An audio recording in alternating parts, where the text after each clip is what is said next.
Hey, my name is Paul Maxwell, and today we're going to talk about how to take a solution-oriented approach toward anxiety. This is a simple system that I've derived from a few different concepts and ideas in the psychology space. I don't really have a name for it yet, but basically what I want to call this is the solution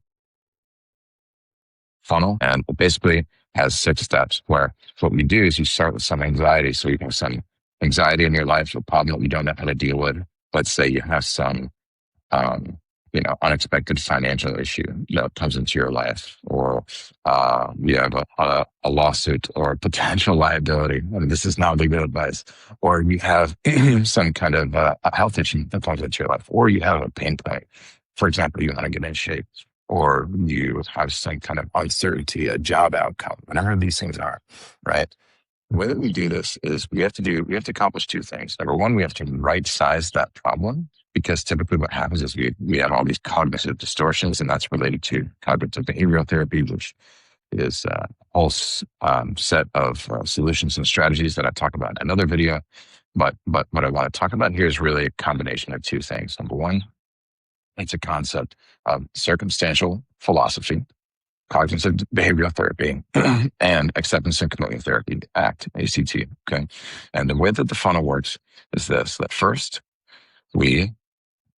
and let me actually just draw our little pyramid here. Okay.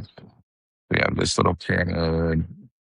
From about 2, 3, 4.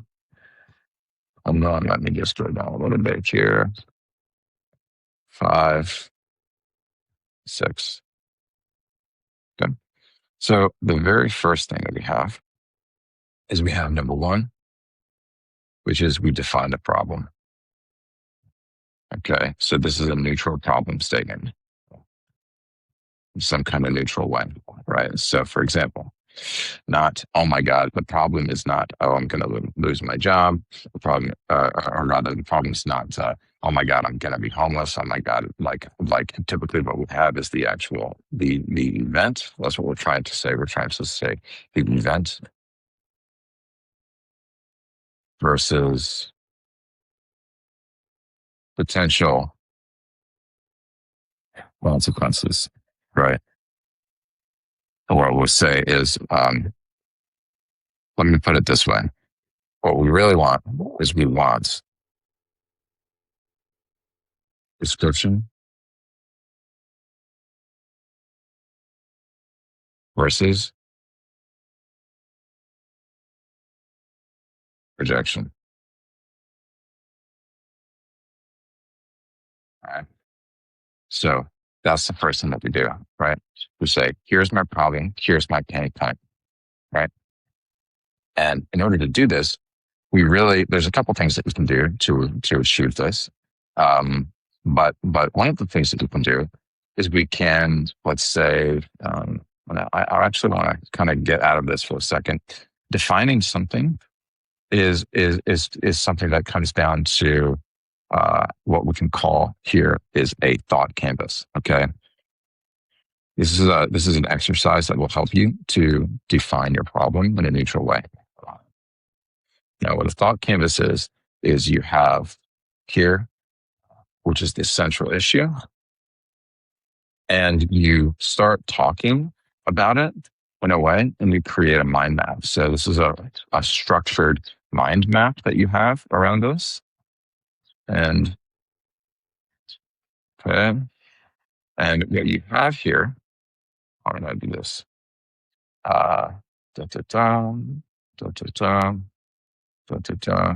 Okay, what you have here is you have the central issue. Then what you write here are facts or events. What you write here is interpretations, right? So let's say, let's say the central issue is something that you define last. So you start with facts and events, right? So I got a concerning email from my boss. An interpretation is he is mad, right? And then you have here emotions / needs. I am afraid. And then here you have what you control and what is uncertain. So control and uncertainty, right? Which is basically what can be influenced or known, right? And then here, this is where you have your neutral one sentence statement, such as event occurred.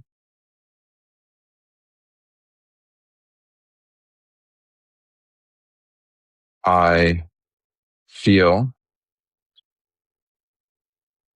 emotions that you feel. I interpret it as, and then you have your interpretation. And I can control these elements, or actually, I would say, and these elements are uncertain, right? And these elements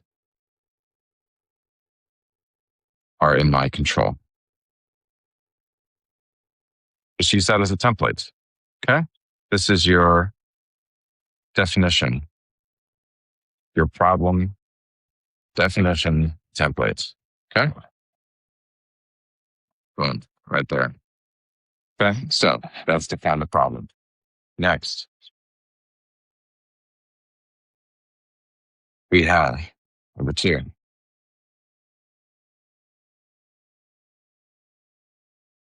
Second piece here is we have the outcome. Okay. What is my desired results plus any constraints, right? So my desired result is, let's say my boss emailed me and, he has, let's say that he could be emailing me to hire me, he could be emailing me to just have a little chat, he still needs my help, or he could be emailing me to give me a big promotion, right? So these are the potential outcomes. 3.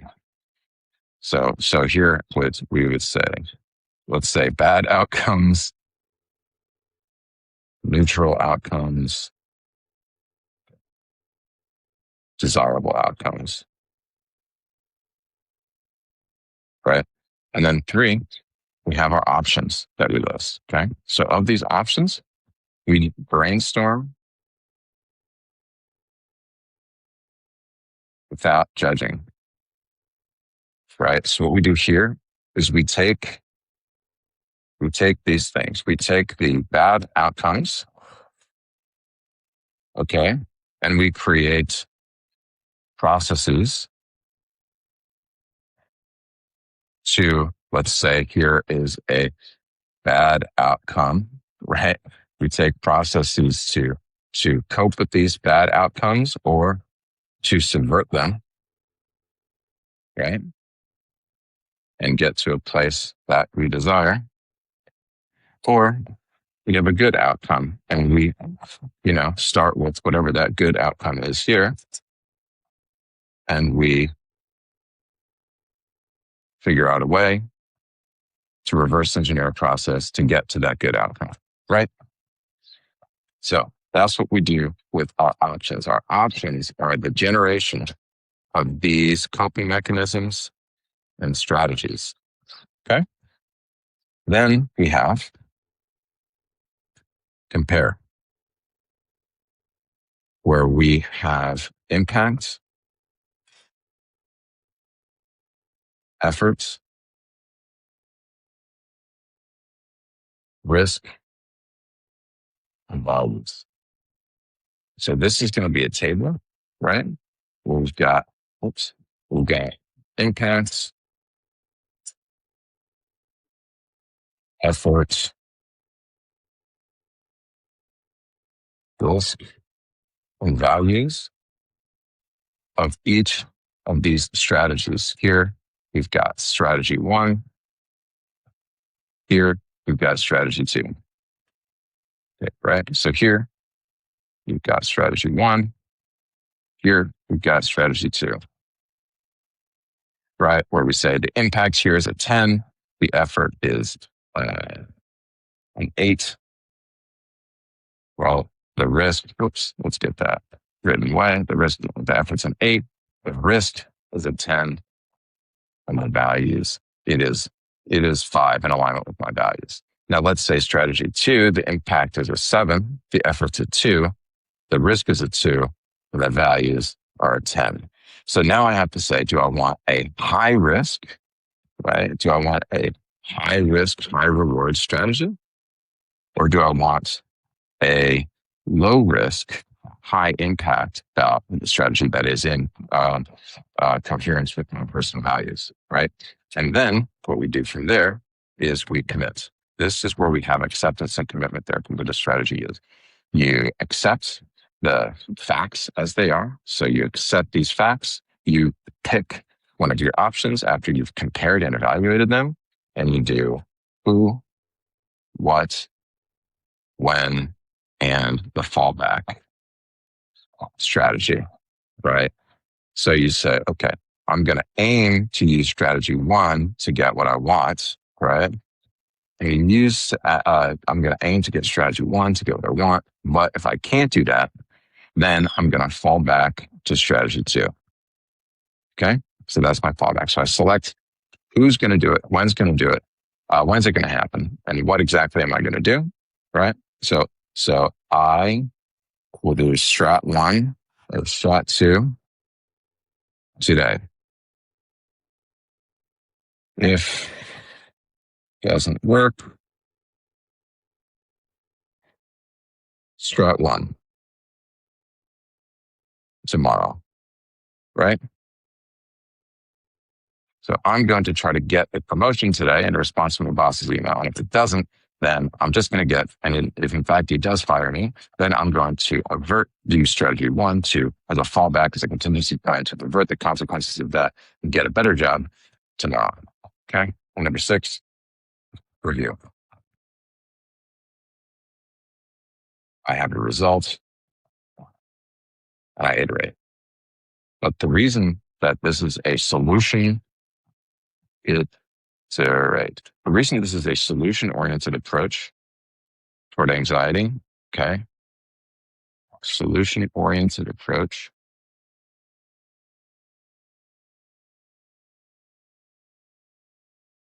to anxiety is because it gives you something to do with your thoughts.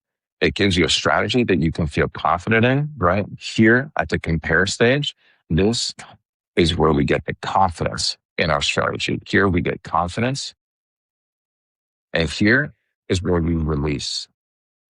Here is where we release that anxiety because we've already understood all of that overthinking gets applied here. All of that previous energy that was bad, that was being just ruminated and just going like a hurricane in our minds gets applied to this systematic solution-oriented funnel. And at the end, you review and say, okay, what works, what didn't? And then next time, I'm going to go back and I'm going to do this in a better way. So this is my solution-oriented approach. And I hope that this was helpful for you. If you're somebody that struggles with anxiety, a few years ago, I had never really struggled with anxiety until a few years ago. And then a few years ago, I started struggling with anxiety.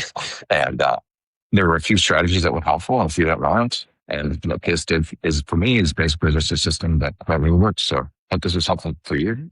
Thanks so much.